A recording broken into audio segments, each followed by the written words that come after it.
National Weather Service in Salt Lake City has issued a flash flood warning for East Central Davis County in northern Utah until 11 p.m. Mountain Daylight Time. At 7:58 p.m. Mountain Daylight Time, trained weather spotters reported flash flooding on the Bountiful Bench. Between 1 and 2 inches of rain have fallen. Flash flooding is already occurring. Hazard: life-threatening flash flooding. Heavy rain producing flash flooding. Source: trained spotters reported.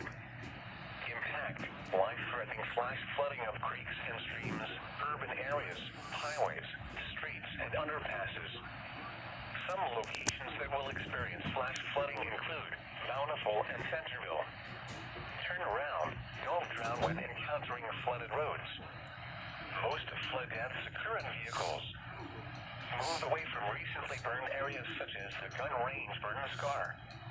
Life-threatening flooding of creeks, roads, and normally dry washes is likely. The heavy rains will likely trigger rock slides, mudslides, and debris flows in steep terrain, especially in and around these areas.